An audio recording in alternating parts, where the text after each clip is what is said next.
The United States Court of Appeals for the Ninth Circuit is now in session. Please be seated. Good morning, and welcome to the Ninth Circuit. Usually the chair is being a little difficult today. I am Judge Sung. My chambers are here in Portland, Oregon. I'm very pleased to be sitting with my colleagues, Judge McCune and Judge Fitzwater, who's visiting us from the Northern District of Texas, and we really appreciate his help all week and many other times that he's come to help the court. We'd also like to thank our excellent court staff, especially our courtroom deputy all week, Ms. Dodds. And we will take up the cases as they appear on the calendar, starting with, I believe it is Burke versus Basignano. And both our counsel are appearing remotely. Go ahead, Mr. Yannick. Okay, thank you. May it please the court. My name is Eitan Castle-Janich, and I am representing Elizabeth Burke in this appeal. Burke applied for disability benefits in May 2015. She's been unable to work since April 2015 due to the combined functional effects of many severe impairments, including lupus, ankylosing spondylitis, obesity, kidney disorder, attention deficit hyperactivity disorder, depressive disorder, personality disorder, and post-traumatic stress disorder. After her case was denied by one ALJ, she appealed and the district court reversed the decision and remanded her claims for a new hearing. After a new judge also denied her claims, we appealed again and the district court affirmed ALJ Meyer's decision. That is the ALJ decision that's under appeal here. Okay, counsel, I understand your main contention is that the ALJ improperly discounted the subjective symptom testimony. Is that correct? And then, well, go ahead. I'm sorry. So, because for lack of corroborating objective medical evidence versus inconsistencies. So, I just want to confirm that they could consider lack of corroborating objective medical evidence if they have other factors to consider as well, such as conservative treatment or other factors other than just the mere absence of corroborating medical evidence. So I did notice in the ALJ decision that there was a reference to lack of indication of the need for, with respect to the lupus, lack of indication of a need for more aggressive treatment. Can you address that? Why wouldn't that be a sufficient plus factor in addition to the lack of objective medical evidence?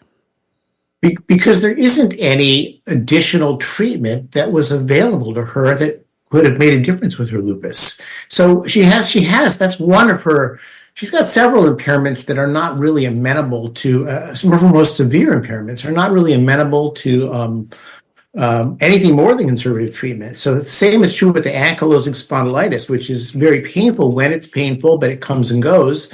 The lupus is the same thing. The lupus has flares, and when it flares, she's completely incapacitated. When it doesn't flare, well, she's got all these other problems as well that continue to limit her functioning.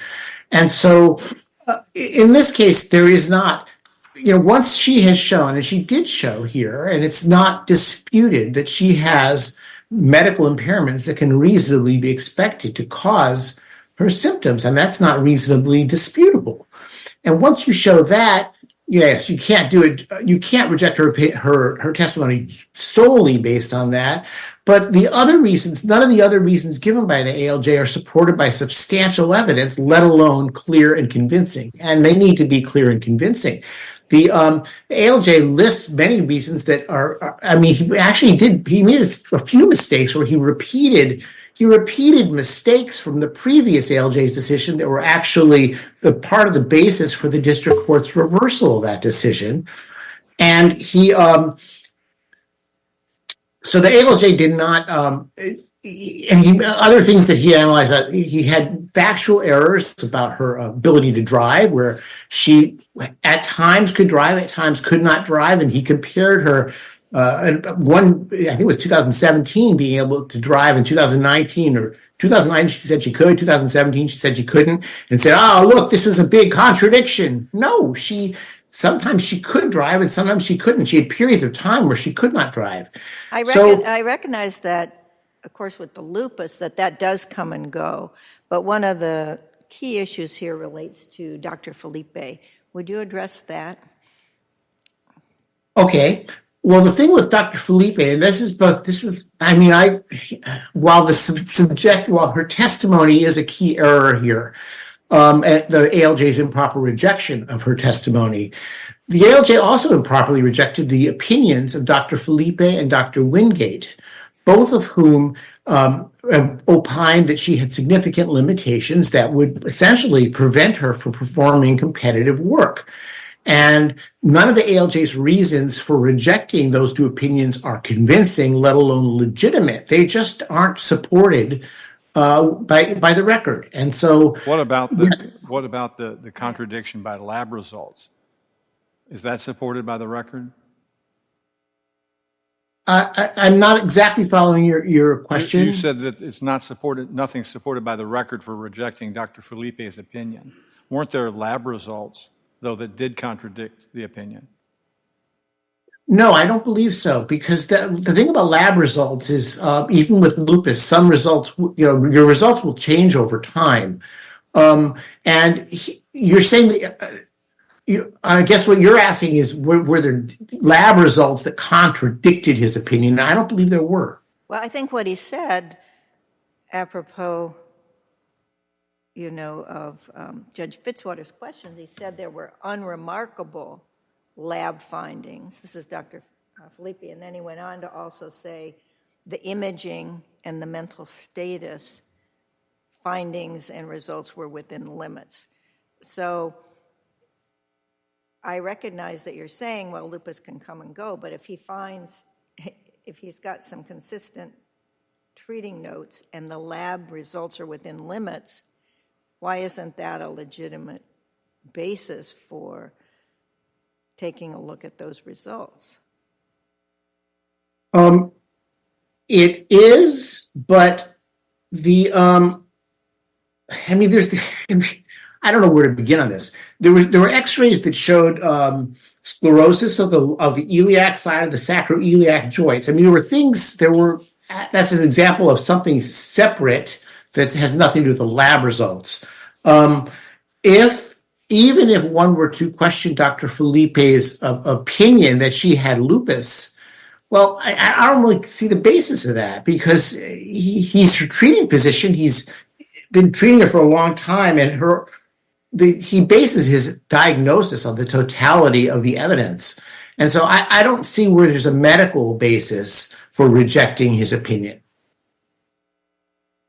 And this, of course, doesn't even address the issue of Dr. Wingate's opinion about mental health problems and her findings that support that.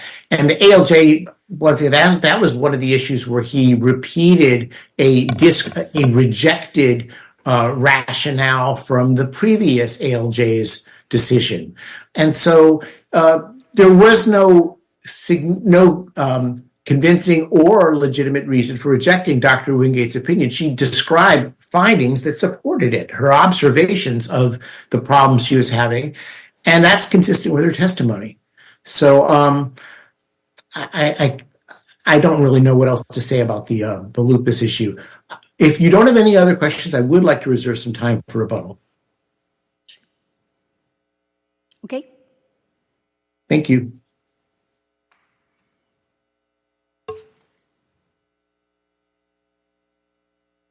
Go ahead, counsel. Thank you, Your Honor. Your Honors, may it please the Court, I'm David Burdett. I'm here representing Mr. Bisignano, the Commissioner of Social Security, in this matter. And I want to thank the Court for allowing the remote appearance and putting up with a couple minutes of connectivity problems that we had there. But I'm here, and we'll do our best. With regard to the main categories of Mr. Yanich's argument, the Court got right to both of them. They are the testimony and the medical opinions, particularly that of Dr. Felipe. And Judge Sung made the point well with regard to testimony that an ALJ in these matters may consider objective medical evidence as long as there is what Your Honor referred to as one or more plus factors, other things that are considered, and here the ALJ did. So, counsel, I just want to explain my concern. So a lot of the reasons that the ALJ offered seem to me to be about the lack of objective medical evidence to prove up the subjective symptom testimony, which certainly by itself, I think per the agency's own regulations, would not be enough on its own to discount her testimony. So with respect to, arguably lack of, or conservative treatment might be an independent factor. Can you respond specifically to your opposing counsel's response to me on that, which is that there was no more aggressive treatment available to her? I understand there's some evidence that she couldn't take steroids because of it would impact her liver or kidney function. I can't remember which, but there was essentially for her there was no other option, so you can't count that factor against her. That's fine, Your Honor. I don't quarrel with that, but that was not the only reason, the only additional reason that the ALJ cited.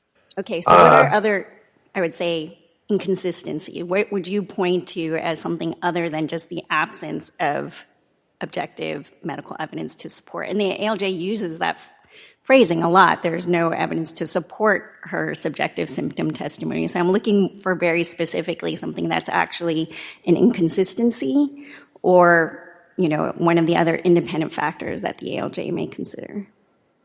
There are at least three, Your Honor. Okay.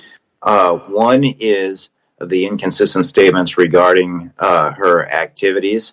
And so 1A would be the inconsistency regarding her ability to drive. I cannot drive, but then she testified that she did drive. Okay, so how do you deal with the date discrepancy response? So that, she testified that she could at one period of time and that she couldn't at and the record shows she couldn't at another, or reverse, something like that. Well, only that she is asserting that she is disabled by these limitations for the last 10 years now, but from 2015 all the way up through the hearing in 2023 in which she testified that she could drive.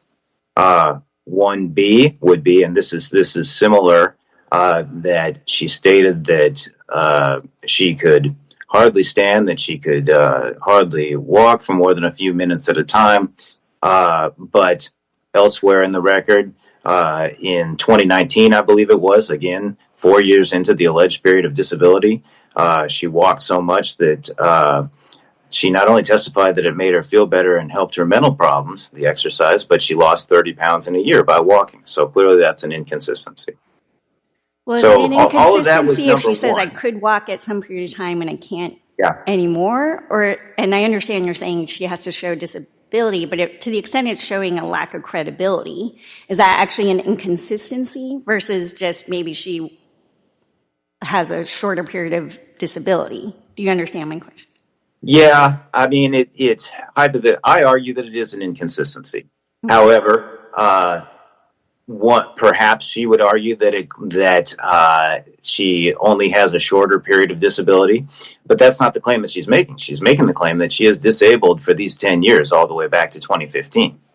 Now, all of this was in category number one regarding the testimony.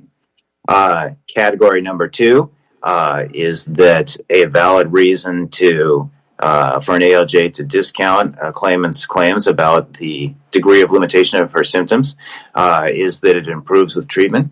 And we have evidence of improvement with treatment because she stated, and this is with regard to her alleged mental limitations, which are the claim kind of seemed to morph from initially I am disabled due to the effects of lupus primarily to later I am disabled primarily due to the disputed mental limitations that I have, degree of mental limitations. But she improved on her medications and just with talk therapy, and she made that statement on the record herself. And this court said in the Wellington case in 2017 that an improvement with treatment cited by the ALJ is a valid reason, one of those plus factors that Your Honor talked about, to discount her testimony as to the degree of the claimant's symptom limitations. Category 3, activities of daily living. And here we get into Thought the that was fact. category 1. Sorry. No, Daily activities. no, Okay, I- no. There's I have- another. Okay. I have another one. Category 3 is looking at activities. There's a distinction to be made here Okay. between inconsistent statements about things. Okay. That was category 1. Okay. And category 3, which is activities that the claimant actually undertakes. And here we see that not only did she work part-time for various stretches, again, not the whole time, not substantial gainful activity, but this court did say in Ford versus Saul in 2020 that an ALJ can look at part-time work as an activity. But not only did she do that, but she was caring for, by the end of the period, 4 children, and initially 2, and then she had 2 more during her period of alleged disability, 4 small children for whom she was the primary caregiver.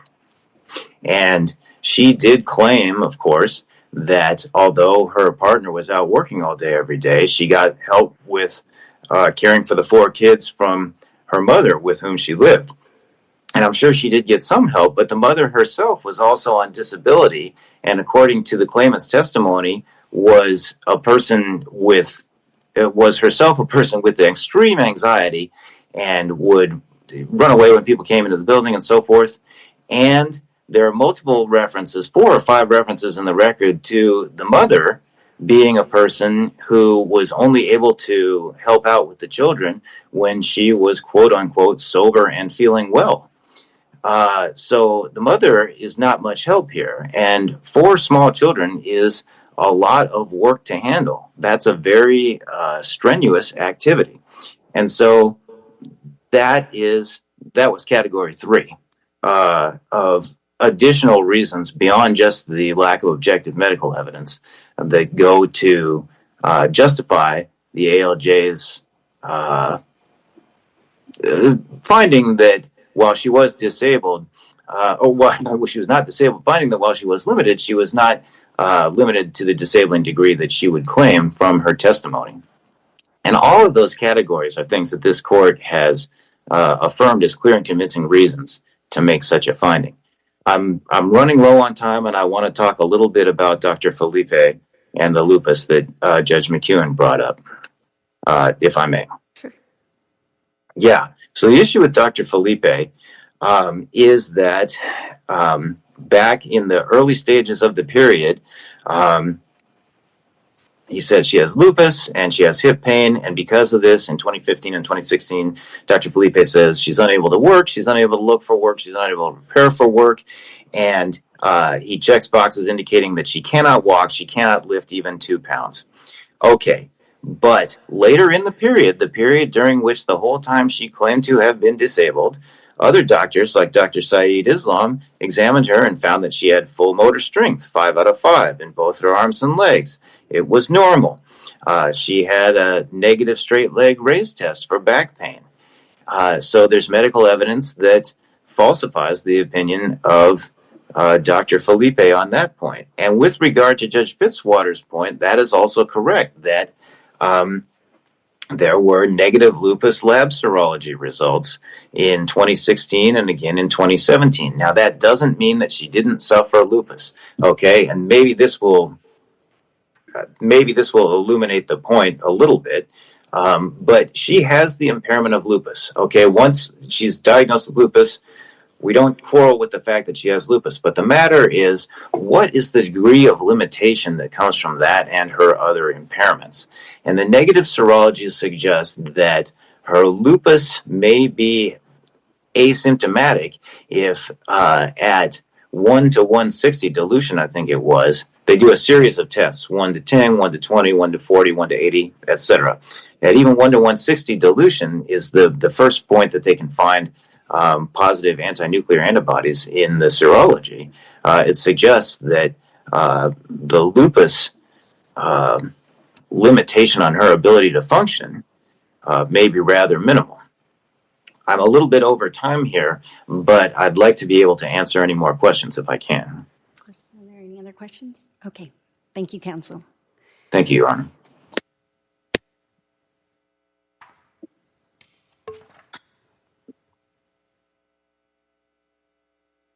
Go ahead. There. Let me start by addressing what Mr. Burdett was talking about with regard to the lupus. First of all, initially when Dr. Felipe was made his opinion about lupus, there had not been a visit to a rheumatologist. Since then, she saw Dr. Islam. I'm going to direct you to pages 622 and 23 in the transcript. Dr. Islam is the one who confirmed the diagnosis of lupus. So yes, it is not question that she has lupus. But he also diagnosed her with fibromyalgia. He also found she had the characteristic tender points. Now, for both lupus and fibromyalgia, an ALJ cannot reject a claimant's testimony about the symptoms they have just by pointing to some normal findings that are irrelevant, that have nothing to do with these impairments. And that's exactly what the ALJ did here. So I do want to ask you about fibromyalgia, because we Please. didn't get to talk about that the first time around. I know that it is one of her claims and one of her symptoms. What have the doctors said, and how has that intersected with her other impairments? Well, it intersects very closely with two others, a bunch of others. It intersects with the ankylosing spondylitis, which is another pain disorder, which if you're having those two different sources of pain, you're not going to be able to know which one's causing which particular pain.